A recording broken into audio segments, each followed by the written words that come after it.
दुख आता ही नहीं। ये लोगों की गलत फहमी है। मैं हमेशा कहती हूँ भगवान कोई दुख दूर करने का कोई मशीन थोड़ी है। अगर आप भगवान के पास सिर्फ इसलिए जा रहे हो कि वो आपके दुख संकट दूर कर देगा और आपको सुख सुख दे देगा, तो आप बहुत गलत रास्ते पे हो।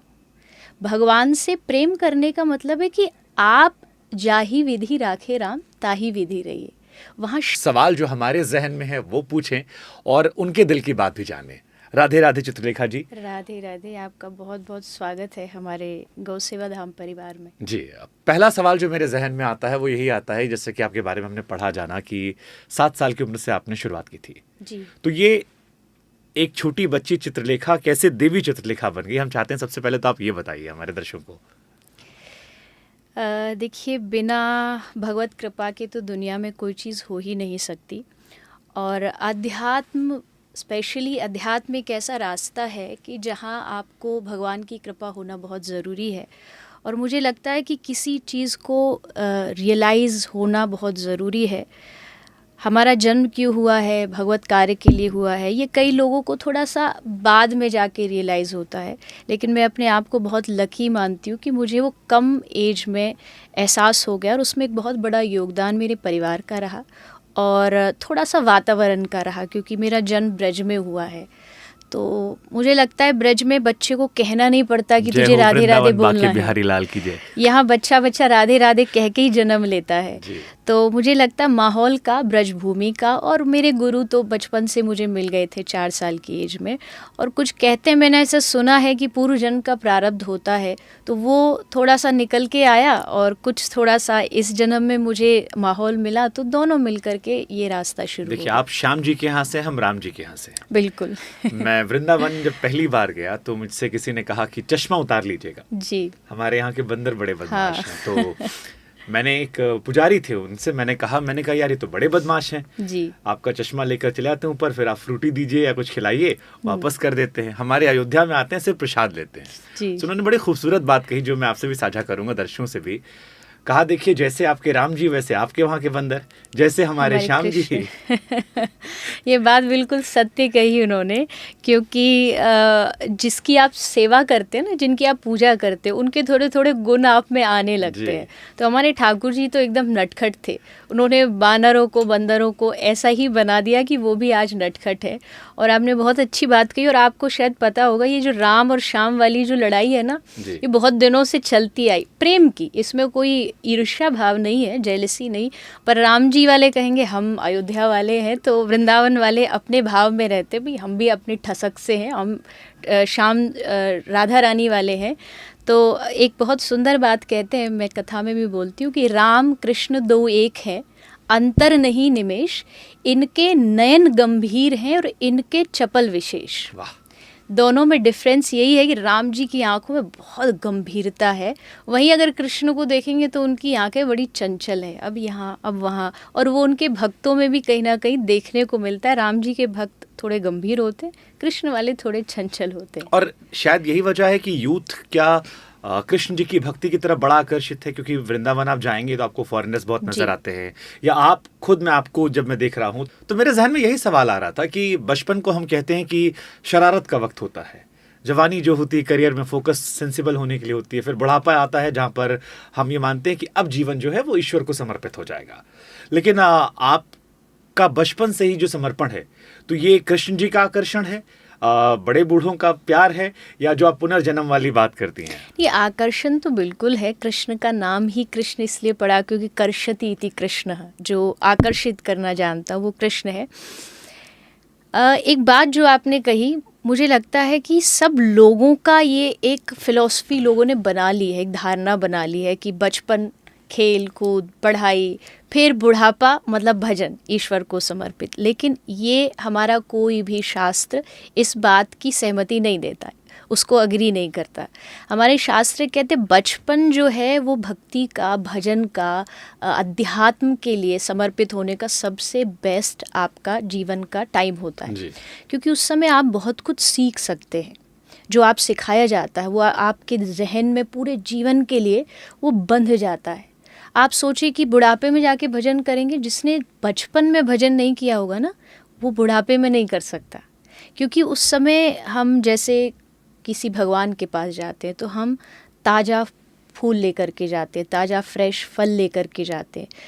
तो मुझे लगता है बचपन जो है वो फ्रेश फल है, फूल है, ये भगवान को देना, इससे भगवान भी बहुत खुश होते हैं कि इसने अपने बचपन को भगवान में लगा दिया। तो ये कॉन्सेप्ट जो लोगों ने बना रखा है ये एकदम गलत है। अगर आप चाहते हैं कि आप थोड़ा सा अध्यात्म के प्रति रुचि बनाएं तो बच्चों को बचपन से ही भजन में लगाएं। साथ साथ में सब काम हो सकता है, पढ़ाई भी हो सकती है, कमाई भी हो सकती है, लेकिन भजन बचपन से अध्यात्म होना चाहिए। एक सवाल मेरे जहन में आया और ये सवाल तमाम लोगों के मन में भी होगा। आपने कहा कि बचपन जो होता है वो भक्त कच्चा घड़ा एक तरीके से होता है जिसे आप ईश्वर पे समर्पित करते हैं। एक आम इंसान जो रोज दफ्तर जाता है, जी, नौकरी करता है, बाल बच्चे हैं या उनके बच्चों को लेकर, जो सनातनी है, धर्म से सनातनी है, उसे क्या करना चाहिए अपने धर्म को लेकर? बेसिक चीज जो हर आदमी को करना चाहिए, क्योंकि ये सवाल सबके जहन में आता है। जैसे कई लोग कहते हैं नहा धो के स्नान करके कम से कम एक जल चढ़ा दीजिए सूर्यदेव को, कुछ लोग हैं कहते हैं हनुमान चालीसा पढ़ दीजिए, कृष्ण जी की पूजा कर लिए। तो एक बेसिक चीज क्या होती है जो हर आदमी को अपने धर्म के लिए कम से कम इतना तो करना चाहिए? हमें लगता है आप बताएंगे तो शायद लोग उसका पालन करेंगे। देखिए, हम जिस युग में जी रहे हैं ना, इसको कलयुग बोलते हैं जी। कलयुग में मुझे ऐसा लगता है, चाहे वो कोई भी एज ग्रुप के लोग हों, यहाँ आज के टाइम के हिसाब से डिस्ट्रैक्शन बहुत सारे हैं। उसके लिए अगर हम रामचरितमानस, भागवत गीता, अगर इन सब का एक एग्जाम्पल लेते हैं तो ये सब एक ही बात कहती है कि मैं लोगों से अगर कहूँ कि आप 1 घंटा सुबह मेडिटेशन करिए, ध्यान करिए, तो लोग मेरी बातें सुनना बंद कर दें, क्योंकि 1 घंटा ध्यान किसके बस की बात है। मैं कहूँ बहुत सारा डोनेशन दीजिए तो भी लोगों के पास होते हुए भी मन नहीं है। इसके लिए बहुत सिंपल सी बात है, कलयुग केवल नाम आधारा, सुमिर सुमिर नर उतर ही पारा। ये इसलिए भी कारगर होता है, जैसा आपने कहा कि जॉब जा रहे हैं, पढ़ाई कर रहे हैं, अब उनको क्या करना चाहिए? उनको बस अपनी लाइफस्टाइल में भगवान के नाम को ऐड करना है। कैसे? जैसे आप स्कूल जा रहे हैं, अगर आप कॉलेज लाइफ के बच्चे हैं, स्टूडेंट लाइफ में हैं, आप जब अपनी बस में बैठ के स्कूल जा रहे हैं, वो जो बीच का टाइम है, उस टाइम में आपको अपने भीतर, अपने मन में दिखाने की ज़रूरत नहीं, लेकिन आपके मन में जो भी आपको, राम जी पसंद है तो राम जी का नाम लीजिए, अगर आपको कृष्ण पसंद है आप कृष्ण कृष्ण बोलिए। इवन आप ड्राइविंग कर रहे हैं तो भी आप, भजन क्या है? भक्ति केवल एक जगह बैठ कर के कुछ करने का नाम नहीं है। भक्ति मतलब आप जानते हो कि मेरा भगवान से रिश्ता है, और रिश्ता है, जहाँ रिश्ता होता है वहाँ याद होती है। अगर मेरा आपसे रिश्ता होगा तो कहीं ना कहीं कोई समय आएगा, मैं आपको याद करूंगी, आप मुझे याद करोगे। लेकिन दुख में सुमिरन सब करें, सुख में करे ना कोई। अगर सुख में कर लेते तो शायद दुख ही नहीं आता, दुख आता ही नहीं। ये लोगों की गलत फहमी है। मैं हमेशा कहती हूँ भगवान कोई दुख दूर करने का कोई मशीन थोड़ी है। अगर आप भगवान के पास सिर्फ इसलिए जा रहे हो कि वो आपके दुख संकट दूर कर देगा और आपको सुख सुख दे देगा, तो आप बहुत गलत रास्ते पे हो। भगवान से प्रेम करने का मतलब है कि आप जाहि विधि राखे राम ताहि विधि रहिए। वहाँ शर्त नहीं होनी चाहिए। कंडीशन आते ही भक्ति जो होती है वो मिक्स हो जाती है, फिर वो प्योर भक्ति नहीं बचती। तो आप ये मानती हैं, जैसे एक बड़ी फेमस फिल्म थी अमिताभ बच्चन साहब की दीवार, उसमें एक सीन था कि वो जो तुम्हारी सीढ़ियों पर कभी नहीं आया। जी, एक परसेप्शन हम सबके दिमाग में रहते हैं, हम सब परेशान होते हैं, घर में तबीयत खराब हुई तो हम भगवान के पास चले गए, हे भगवान ऐसा ऐसा, भगवान एग्जाम आ रहा है पास करा दो तो हम ऐसा ऐसा ऐसा। ज़्यादातर लोग मन्नतें मांगते हैं या जो भी करते हैं पूजा पाठ, वो परेशानी में या लालच में करते हैं। आपको लगता है ये ऐसा सच है ये, और ये बचपन से नींव का असर होना चाहिए? कैसे, मतलब एक माँ बाप को लेके? ये सच तो है, आज के टाइम में भक्ति यही हो रही है, लेकिन ये गलत है, ये सही नहीं है। क्योंकि अगर आपके काम बन रहे होंगे तो आप उनकी आरती उतारोगे। जैसे आपके काम में कोई बाधा आई, और मैं तो हमेशा कहती हूँ भारत में 33 कोटि देवी देवता माने जाते हैं, अच्छा ये काम नहीं बना रहा, शिफ्ट हो जाओ, शंकर जी नहीं तो दुर्गा जी, दुर्गा जी नहीं तो। लेकिन ये जो भक्ति के जो पद्धति है वो गलत है। अभी हम ब्रजभूमि वृंदावन में बैठे हैं। वृंदावन की भूमि ने सारे दुनिया को प्रेम करना सिखाया। गोपियों ने कृष्ण से कोई शर्त नहीं रखी, राधा रानी ने कृष्ण से कोई शर्त नहीं रखी कि हम जितना प्रेम करते हैं आप उतना दीजिए तो ही हम प्रेम करेंगे। इसका मतलब है भक्ति में ये कंडीशन, ये मन्नतें, ये सब चीज़ बिल्कुल भी मायने नहीं रखती। आप उनके प्रति समर्पित हो, अर्जुन ने कभी कृष्ण से संग मांगा। आप साथ मांग सकते हो। मान लीजिए आप बहुत परेशान हैं, आप भगवान से ये कहिए कि भगवान मुझे बल दो, मेरी पावर, मेरी स्ट्रेंथ बनिए आप। लेकिन ये मत मांगिए कि इसको ख़त्म करिए तो मैं आपका भजन करूँगा। 2 माला कर ली, अब इसके बाद 2 करोड़ दे दो।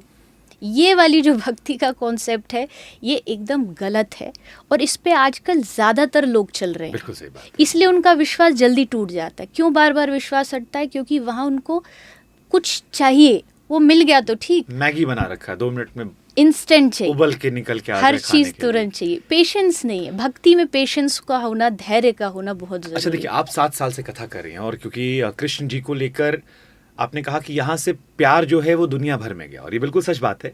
लेकिन दुनिया में 2 तरह के लोग होते हैं। एक जिनके मन में बहुत सारे सवाल होते हैं, एक जो ईश्वर को लेके सारी धारणाएं जानते हैं और समझते हैं। मेरा सवाल कुछ आपसे, मुझे लगता है आप अगर समझाएंगी तो लोगों को क्लैरिटी थोड़ी ज़्यादा मिलेगी। कृष्ण भक्ति पर कई बार कुछ लोग जो हैं वो संदेह करना शुरू कर देते हैं। जैसे तो हमें लगा कुछ सवाल हम पूछते हैं। राधा जी कौन थी?